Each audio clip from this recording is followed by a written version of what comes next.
नमस्कार दोस्तों, कैसे हैं आप? मज़े में होंगे, खुश होंगे, मैं भी हूँ। तो आज हम देखने जा रहे हैं दिस गिफ्ट ऑफ इंग्लिश इस बुक का रिव्यू। इसको रिव्यू कहेंगे या नहीं पता नहीं, मगर ये मेरी अपनी राय है। आप इस बात पर सोच सकते हो जो मैं कहूँगा। ये बुक ऐसा ही है।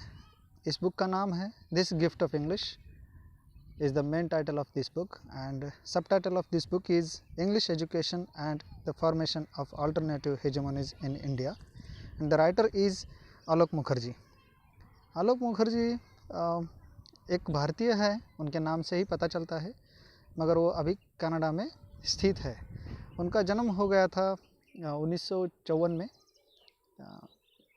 I am not getting exact year of the birth of Alok Mukherjee, but I'm not sure whether it is 1954 or 1945।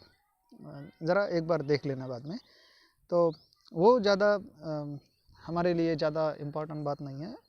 ये बुक हमें देखना है। ये है आलोक मुखर्जी। अभी ये कनाडा में स्थित है।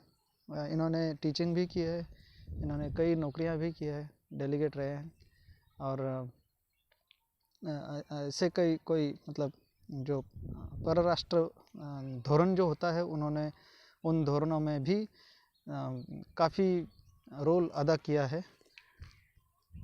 तो आज हम उनके एक ऐसे ही बुक के बारे में देख लेंगे, बात करेंगे। तो वो बुक क्या है? तो ये है this gift of English. Why it is so important through out academia, हम देखेंगे। अब देखिए, होता क्या है कि दिस गिफ्ट ऑफ इंग्लिश, इसका मतलब कि ये जो गिफ्ट दी है इंग्लिश ने, मतलब English in itself is a gift for अस, ऐसा इसका एक लिटरल मीनिंग हो सकता है। मगर इम्प्लाइड मीनिंग यही है क्या? नहीं है। और यह हम कह सकते कि नहीं हो सकता। क्यों? क्योंकि अभी जो इंडियन पीपल है, most of the Indian people would like to say that we don't like English. And see the contradiction. Contradiction is that most of them will express their dislike for English in English itself. मुझे ऐसा लगता है कि English के लिए इतनी नापसंदी अच्छी नहीं है। इंग्लिश के लिए नापसंदी क्यों अच्छी नहीं है? क्योंकि हम एक भाषा को लेकर, हमारी जो मातृभाषा है उसी को लेकर हम जी नहीं सकते। मगर इसका मतलब ये भी नहीं है कि हम अपनी मातृभाषा को छोड़कर या अपनी भारतीय, अपनी देशी भाषाओं को छोड़कर इंग्लिश को अपनाएं। नहीं, मेरा ये कहना ऐसा भी हो सकता है कि ये बुक पढ़ने के बाद मेरा ये कहना बन गया हो, ऐसा भी हो सकता है। मगर मेरा ये कहना है कि हमारी जो भाषा है, हमारी भाषाओं के बावजूद हमें दूसरी भाषाएं सीखनी चाहिए। और वो जो दूसरी भाषाएं हैं उनमें अगर इंग्लिश हो तो कोई दिक्कत नहीं है, नहीं होनी चाहिए। अब कॉलोनाइजेशन और इम्पीरियलिज्म की वजह से English already has become a global language, so that and throughout the world it is accepted that English has to be used in international market, international matters, English has to be used, ऐसे मान लिया गया है। तो क्या दिक्कत है कि ठीक है भाई, चलो लिंगुआ फ्रैंका अगर माना गया है इंग्लिश को, तो ठीक है, मान के चलेंगे और हम अपना कन्वर्सेशन कर लेंगे, कम्युनिकेशन कर लेंगे, यहाँ तक ठीक है। मगर जब होता ऐसा है कि इंग्लिश में बोलने के लिए, इंग्लिश यूज़ करने के लिए, किसी भी मैटर में इंग्लिश यूज़ करने के लिए जब फोर्स किया जाता है तो हमें दिक्कत होती है। वो दिक्कत क्या होती है कि हमें इंग्लिश आती नहीं है। हमें इंग्लिश आती क्यों नहीं है? क्योंकि most of the times we fail to differentiate language learning and language acquisition. तो लैंग्वेज एक्विजिशन क्या होता है कि लैंग्वेज को अपनाना होता है, और लैंग्वेज लर्निंग होता है कि रूल्स को फॉलो करते करते हमें वो लैंग्वेज सीखनी है। तो हमने क्या करना है? मान ऐसा लिया गया है कि there should be acquisition of English, but what we focused on language learning, that is the contradiction. इसलिए हमें होता क्या है कि इंग्लिश अच्छी तरीके से आती नहीं है, और हम क्या करते हैं? नाच ना जाने आंगन टेढ़ा। हमें इंग्लिश भाषा आती नहीं है और हम इंग्लिश को नापसंद करते हैं। और कई स्कॉलर्स ऐसे हैं कि जो कहते हैं कि इंग्लिश ऐसी है वैसी है, थोपी गई है हम पे अंग्रेज़ों ने। ठीक है, मान लिया थोपी गई है, मगर ऐसे थोड़ी है कि वो वहाँ से आए कुछ बुक्स लेकर या कुछ इंग्लिश अल्फ़ाबेट्स लेकर और हमारा दिमाग खोल दिया उन्होंने और उसमें डाल दिए English alphabets, English sounds, pronunciations वगैरह वगैरह, ग्रामर वगैरह, और फिर हम यूज़ करने लगे। ऐसे थोड़ी है, उन्होंने फोर्सफुली किया क्या? नहीं है। तो उन्होंने क्या किया? हमारी कंसेंट ले ली, हमारी सहमति से ही ऐसा सब किया। इसका मतलब उन्होंने थोपी है क्या? उन्होंने अगर कुछ किया है तो उन्होंने क्या किया है? यहाँ के लोगों की सहमति के साथ अपना मानना लोगों को मानने के लिए मजबूर किया है। इसको अंतोनियो ग्राम्शी के शब्द में हेजेमनी कहा जाता है। तो इस बुक में क्या किया गया है?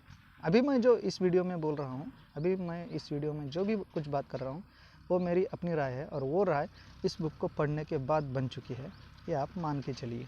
ठीक है, तो ये बुक है this gift of English and उसके जो लेखक है, ऑथर है, वो है आलोक मुखर्जी, जो 1945 में जन्म हुआ था जिनका, और वो अभी कैनेडियन सिटीज़न बोल के है।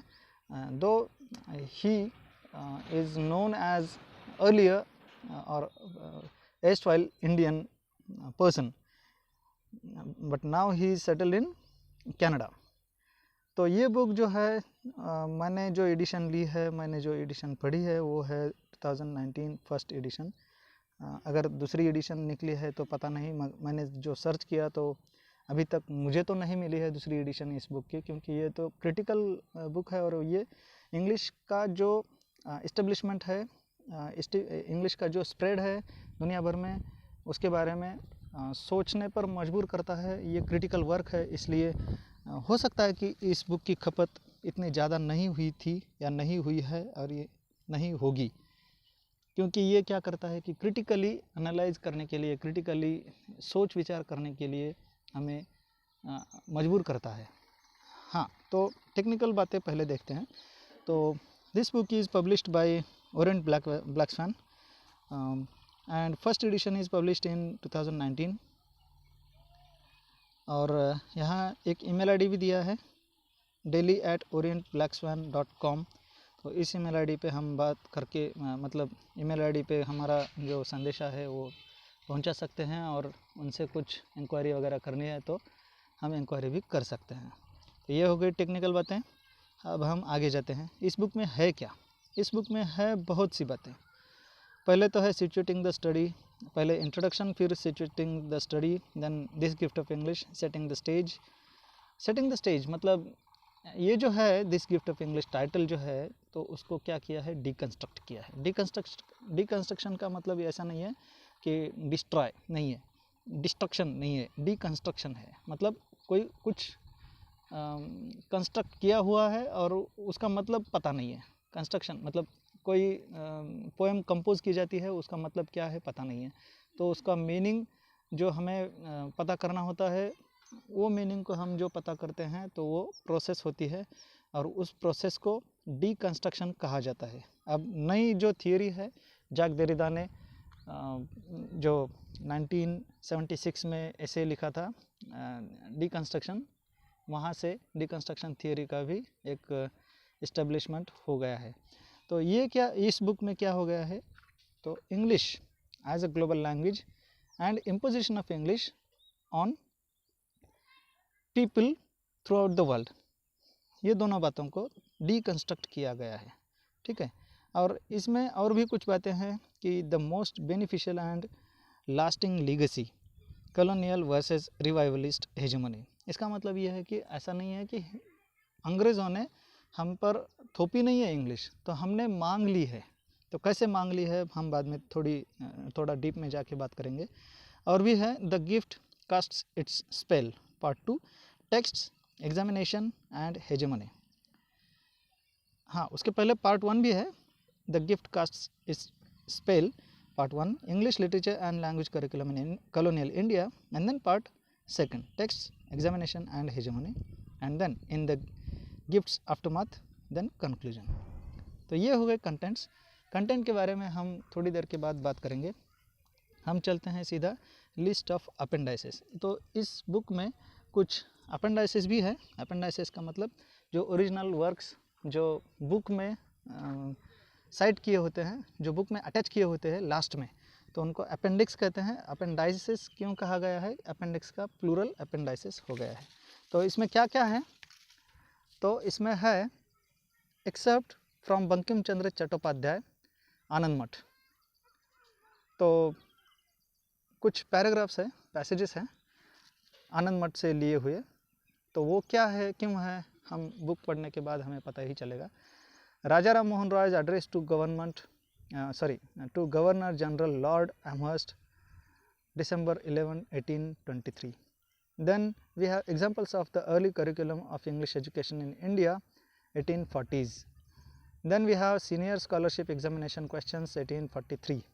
Then we have syllabus for civil services examination, Union Public Service, commission optional paper in literature in English language, and then new MA courses from selected Indian universities, and in last information gathering in India, February-May 2001. तो ये हो गया अपेंडाइसेस इस book में है। तो ये अपेंडाइसेस attach मिलेंगे इस बुक के लास्ट में, ठीक है। तो ये है, ये जो है, ये जो स्टेटमेंट्स हैं ये कहाँ है, क्यों है, हम इसके बारे में बात करेंगे। पहले हम अपने कंटेंट पे फिर से एक बार जाएंगे, फिर से एक बार कुछ प्रकाश डालने की कोशिश करेंगे। तो इस बुक में ये क्या है? Situating the study. Situating the study का मतलब background of the study, background of the book, ऐसे भी हम कह सकते हैं। तो दिस गिफ्ट ऑफ इंग्लिश में क्या है कि जो बैकग्राउंड है इंग्लिश एजुकेशन इन इंडिया का, तो उस बैकग्राउंड पे कुछ प्रकाश डालने की कोशिश की है आलोक मुखर्जी जी ने। तो इंग्लिश एजुकेशन यहाँ जो शुरुआती में आया, तो उस पर भारत जो है, भारत देश जो है, उसमें जो लोग थे वो मैनीफोल्ड थे, मतलब कई लेयर्स थे। तो ऐसे होना चाहिए था कि इंग्लिश एजुकेशन को पहले से ही विरोध होना चाहिए था। तो विरोध थोड़ा था, मगर उसके बावजूद, उसके कंपैरिजन में इंग्लिश एजुकेशन की मांग ज़्यादा थी। क्यों? जैसे हमने अपेंडाइसिस में देखा कि राजा राम मोहन राय का एक लेटर पिटीशन जो है गवर्नर एमहर्स्ट को, द देन गवर्नर एमहर्स्ट को लिखा गया। वो जो लेटर है वो आलोक मुखर्जी जी ने इस बुक के लास्ट में जोड़ा है। उसमें उन्होंने ये कहा है कि संस्कृत और अरेबिक लैंग्वेजेस जो यहाँ पावरफुल लैंग्वेजेस है इंडियन सब कॉन्टिनेंट में, तो संस्कृत और अरेबिक लैंग्वेजेस हमें क्या करती है? मंत्र पढ़ाती है। संस्कृत बेसिकली हमें क्या पढ़ाती है? स्पिरिचुअलिटी पढ़ाती है। इससे क्या होता है, हमारे माइंड्स जो हैं वो ऐसे ही फूले रहते हैं फिलोसफी पढ़ के, और हम तरक्की कर नहीं सकते। इसलिए उन्होंने इंग्लिश एजुकेशन जो साइंस एंड टेक्नोलॉजी पे एम्फसाइज करता है, भर देता है, स्ट्रेस देता है, वो चाहिए। उन्होंने बात की है कि इंग्लिश में एजुकेशन चाहिए, और हमें कौन से सब्जेक्ट का एजुकेशन चाहिए? तो साइंस, लॉजिक, टेक्नोलॉजी, इनके बारे में हमें एजुकेशन चाहिए, इनका एजुकेशन चाहिए। ऐसा उन्होंने अपने लेटर में एमहर्स्ट को लिखा है। तो ऐसे हम नहीं कह सकते कि ब्रिटिशों ने हम पर इंग्लिश लैंग्वेज थोपी है, नहीं। तो ये हमारी भारतीयों की मांग भी थी कि हमें इंग्लिश एजुकेशन चाहिए, और इंग्लिश में चाहिए। सब्जेक्ट्स आप जो इंग्लैंड में पढ़ाते हो वही सब्जेक्ट्स हमें यहाँ चाहिए, और मीडियम कौन सा चाहिए? Medium of the education should be English. ऐसा यहाँ से भी कहा गया था, यहाँ के लोगों को भी वो चाहिए था। एक हो गया। दूसरा क्या रीज़न हो सकता है? क्योंकि ऐसे थोड़ी है कि राजा राम मोहन राय तो एलिट थे, वो उनके नाम में ही राजा है, तो वो राजा थे किसी प्रांत के, वो एलिट थे, एलिट सेक्शन का रिप्रेजेंटेशन कर रहे थे। तो ऐसे भी हो सकता है कि उनको कुछ बातें भा गई होगी वेस्टर्न एजुकेशन की, इसलिए उन्होंने कहा है। तो गरीबों को या आम लोगों को ये बात भाएगी ही, ऐसा ज़रूरी नहीं है। तो वो लोग क्या कर सकते हैं? क्यों आम लोगों में भी इंग्लिश लैंग्वेज को लेके इतनी इतनी आत्मीयता क्यों थी? तो वो जो आत्मीयता थी वो प्रैक्टिकल थी। कौन सी आत्मीयता थी और क्या कैसे प्रैक्टिकल थी वो? ये ऐसे प्रैक्टिकल थी कि if you know English language, then there are chances, there are opportunities for you that you will be part of, you would be part of the then British administration. तो ऐसे अगर है, सरकारी नौकरी मिल रही है तो किसी को भी अच्छा लगेगा ना। अगर आपको इंग्लिश आती है तो आपको इंग्लिश एडमिनिस्ट्रेशन, ब्रिटिश राज में जो नौकरियां थी उसमें आपको अगर नौकरी मिलती है तो अच्छा ही लगेगा। कॉमन लोगों को क्या चाहिए? तो उन्होंने वो नौकरियां पाने के लिए इंग्लिश एजुकेशन को पसंद किया, ना कि संस्कृत और अरेबिक। संस्कृत में क्या होता था, तो स्पिरिचुअलिटी पढ़ाई जाती थी, और Sanskrit education was not allowed for all the sections of India. No, only Brahmins were allowed to have education in Sanskrit or of Sanskrit. And Arabic language was the medium of administration, the then Mughal administration, and Mughal rule was very broad in the Indian subcontinent, so that Indian Mughal kingdom was very powerful at that time, and so that the language of Mughal administration, Arabic, and the language of Mughal administration, that is Arabic, was very powerful. And if somebody knows Arabic language very well, then there would be very much chances, a lot of chances to have been recruited in the Mughal administration. So that Sanskrit and Arabic were very powerful languages at that time. But at the same time, we have emergence of British rule in India, and then gradually English language also intruded in the Indian subcontinent. First in British Raj administration, and then the domain of education and other domains of British Raj. So recruitment पाने के लिए आम लोगों में English language के लिए एक आत्मीयता पैदा हो गई। इसके साथ एलिट लोगों को जो रैशनल एजुकेशन में विश्वास रखते थे, उनको इंग्लिश लैंग्वेज में और इंग्लिश लैंग्वेज का एजुकेशन जो था, तो उसके लिए आत्मीयता पैदा हो गई। और एक सेक्शन यहाँ से बच के जा रहा है, वो सेक्शन कौन सा है वो देखेंगे। वो था elite section, elite section of the Hindu society. हम कह सकते हैं कि हिंदुओं के लिए क्या चाहिए था? हिंदुओं के लिए चाहिए था अपना प्रिविलेज। प्रिविलेज कहाँ? इस सोसाइटी में। तो संस्कृत लैंग्वेज को लेकर उनका प्रिविलेज बना ही रहा था।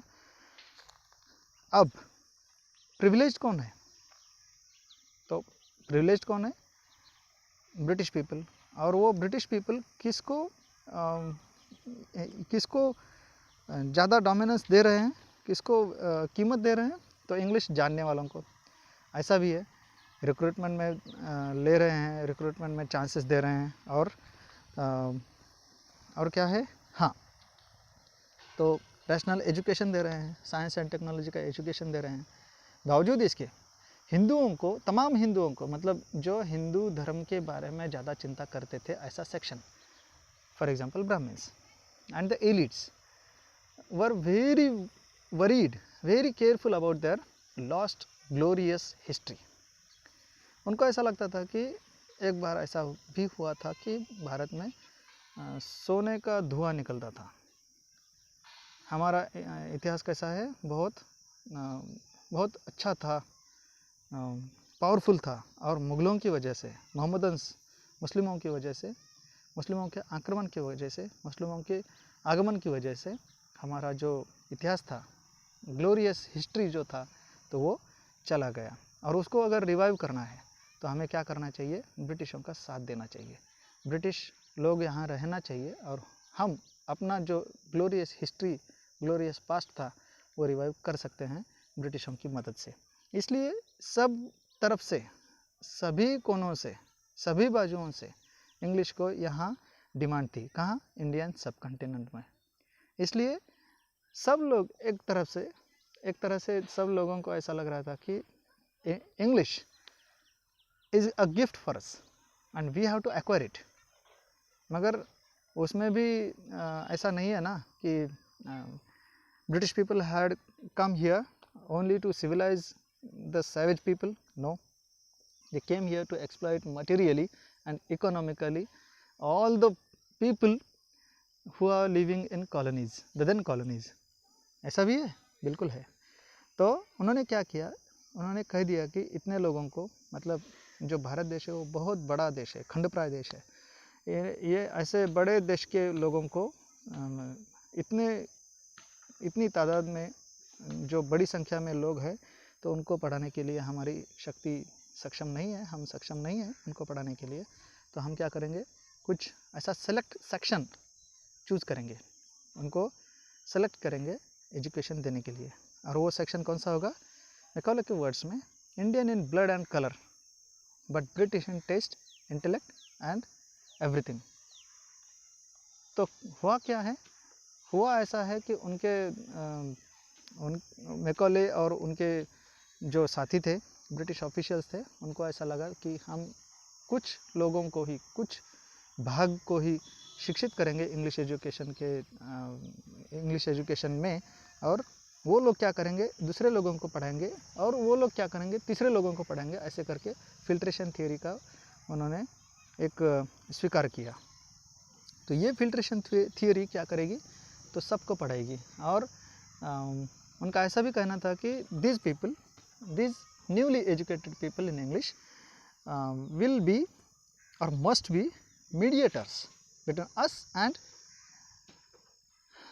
the millions whom we rule, whom we govern शब्द था उनका, मैकॉले का। अब मैकॉले ने क्या किया कि कुछ लोगों को पढ़ाओ और वो क्या करेंगे, मीडिएट करेंगे, वो क्या करेंगे, हमें ब्रिज करेंगे और वो सबको पढ़ेंगे, और जिनको हम गवर्न करते हैं उनमें और हम में एक दुआ का काम करेंगे, ऐसा भी कहा था। उनका अलग एक मोटो था इंग्लिश एजुकेशन यहाँ सर्व करने के लिए, और हमारा जो भारतीय लोग थे, हमारा अलग मोटो था इंग्लिश एजुकेशन लेने के बारे में। इसलिए जो इंग्लिश एजुकेशन आया वो कुछ अलग ही था। जो इंग्लिश एजुकेशन आया वो हम जो पाना चाहते थे वो उसने नहीं दिया, और उस वजह से इंग्लिश जो पीपल थे, ब्रिटिश ऑफिशियल्स थे, तो उन्होंने क्या किया, जैसा एजुकेशन दिया तो उनको जैसा चाहिए था वो हुआ नहीं, पर बहुत बड़ी हद तक वो कामयाब रह चुके। क्यों? क्योंकि देखिए, हेजेमोनाइजेशन ऑफ लैंग्वेज जो होता है, जो सेकंड पार्ट में 5th जो चैप्टर है, the gift castes it's spell, part 2, text examination and hegemony, ये जो है, तो इसमें जो है ना, तो एक हेजेमनी एंटोनियो ग्राम्शी ने जो टर्म दी है वो बहुत बड़ी कामयाब टर्म साबित हो गई है। तो हेजेमोनाइजेशन ऑफ इंग्लिश जैसे होता है, ऐसे कह सकते हैं हम कि इंग्लिश उन्होंने थोपी है, मगर ब्रिटिश लोगों ने इंग्लिश थोपी है तो हम लोगों ने स्वीकार क्यों की, ये भी तो है। अगर आप घोड़े पर ज़बरदस्ती करते हो, घोड़े को ऐसे ज़बरदस्ती पानी के पास लेके जाते हो, उसका मुंह पानी में डुबो देते हो, मगर अब ये तो घोड़े की इच्छा पर निर्भर है कि पानी पिया जाए या ना पिया जाए। तो पहले ऐसा बनाना पड़ेगा, उस घोड़े को राज़ी करना पड़ेगा कि पानी पी, उसको पानी पीने के लिए राज़ी करना पड़ेगा, और फिर उसको हंसी खुशी उसको लेके जाना पड़ेगा पानी के पास, और वो अपने आप पानी पिएगा। हम जो पानी चाहिए, हमें जो चाहिए कि ये पानी इसने पीना चाहिए, तो वो पानी वो पी जाएगा। ऐसे भी हो सकता है। तो इसको बोलते हैं हेजेमोनाइजेशन ऑफ एनीथिंग, हेजेमोनी कहते हैं इसको। जिसको कुछ करने के लिए राज़ी करना है तो वो उसने अपनी कंसेंट से करना चाहिए, इसको बोलते हैं हेजेमोनी। ठीक है। तो इसमें क्या हो गया कि इंग्लिश पर्सन्स जो थे, पहले इंग्लिश ऑफिशियल्स, देन कुछ पर्सन्स उन पर्सन्स में हम नाम मतलब ये जो थियरी है इंग्लिश एजुकेशन के स्प्रेड की, इंग्लिश एजुकेशन के प्रचार प्रसार की भारत में, तो ये जो थियरी है वो थियरी किन लोगों की वजह से सक्सेस हो गई है, तो उनमें पहला नाम आता है लॉर्ड माउंट स्टुअर्ट एल्फिंस्टन, उसके बाद बेंटिंक और थॉमस बेबिंगटन मैकॉले, वुड भी आता है बाद में, और फिर हमें तो पता ही है हंटर वगैरह, जो बाकी ब्रिटिश ऑफिशियल्स थे वो तो उन्होंने सिर्फ मेंटेन किया, मगर ये जो थियरी है उसको इस्टेब्लिश किसने किया, ये जो पहले लोग थे Lord mount Stuart Elphinstone, Macaulay, Bentinck और कुछ, तो ये पहले लोग थे जिन्होंने इंग्लिश को यहाँ सेट किया। तो उन्होंने सिर्फ इंग्लिश एजुकेशन शुरू नहीं किया, उसको मेंटेन करने के लिए कुछ सिस्टम सेट की, इस्टेब्लिश की, और उस जो इंग्लिश को प्रिविलेज दिया गया था वो मेंटेन करने के लिए हेजेमोनाइज किया। कैसे किया, तो बॉर्ड्यू जो कहता है, बॉर्ड्यू का जो कहना है कि किसी भी बात को अगर आपको मेंटेन करना है, पावर को मेंटेन करना है, तो आपको जिसको रूल करना है, जिसको गवर्न करना है, उसकी रजामंदी चाहिए, और वो रजामंदी चाहिए तो हम फोर्सफुली नहीं कर सकते, उसके लिए हमें क्या करना चाहिए, तो कल्चरल कंसेंसस लेनी चाहिए। तो कल्चरल कैपिटल जो है बॉर्ड्यू का और अंतोनियो ग्राम्शी का हेजेमनी, ये लेकर ये book hegemonization of English in India को देखती है, इसी पे ये बुक निर्भर करती है। तो इस बुक में क्या है, तो इस बुक में बेसिकली ये कहा गया है कि English education is not imposed on us, it is demanded by us, but for the sake of civilization, for the sake of development, but conspiracy of British people, conspiracy of rulers did not allow English education to civilize us, to develop us, because many of the layers in Indian subcontinent were far away from the mainstream of Indian social system. Only some of the people were having privilege over the others, and to have that privilege and to have consumption of that fruit, English education was demanded by masses, and that was used, that was manipulated by British officials. ऐसा भी है, आपकी समझ में आया होगा कि ऐसा नहीं है कि इंग्लिश एजुकेशन जो है, इंग्लिश लैंग्वेज जो है हम पे थोपी ही गई है, नहीं है, थोपी नहीं गई है, हमने मांग ली थी, और हमने मांग ली थी तो हमें हमारी जो मांग थी उसको लेकर, उसको कैपिटलाइज करके हम पर ही रूल थोपा गया, और हमें क्या किया गया, सिर्फ पॉलिटिकली नहीं तो culturally, socially, materially, economically, financially हमें बैकवर्ड बना दिया गया। और एक कहना इसमें ऐसा भी था, इंग्लिश एजुकेशन को, इंग्लिश लैंग्वेज को यहाँ इस्टेब्लिश करने में एक कहना ऐसा भी था कि आपका जो ग्लोरियस पास्ट था वो हम रिवाइव करेंगे, ऐसा भी निहित था, तो वो नहीं किया गया।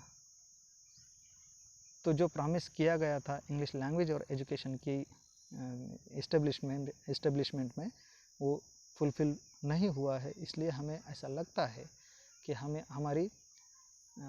हमें चीट किया गया है, हमें फंसाया गया है। और ये जो फंसाना है, वो फंसाना हम किस पे थोपते हैं, मतलब हमें ऐसा बताया जाता है कि English language is imposed on us so that we are backward today. तो ऐसा नहीं है, इंग्लिश हम पे थोपी गई है इसलिए हमें इंग्लिश नहीं आती है, ऐसा नहीं है। तो इंग्लिश लैंग्वेज का पता ही नहीं था, इंग्लिश लैंग्वेज क्या है, कैसी है, उसको अलग ही नज़र से देखा गया, और वो उसको इंग्लिश लैंग्वेज को अपनाने के बारे में हमारी जो राय थी वो राय भी अलग ही बनाई गई, कि किसी लोगों ने बनाई और हम पे थोपी और हमने वो मान ली, ऐसा भी कुछ पॉलिटिक्स था। और ये जो लिंग्विस्टिक पॉलिटिक्स है, ये लिंग्विस्टिक पॉलिटिक्स के बारे में इस बुक में बहुत कुछ कहा गया है। तो मैं इस बुक के बारे में ज़्यादा तो कुछ नहीं कहूँगा, ये भी बहुत हो गया इस बुक के बारे में, जितना कहोगे उतना कम है। और ये बुक लगभग 350 या 360 पेजेस के आसपास है।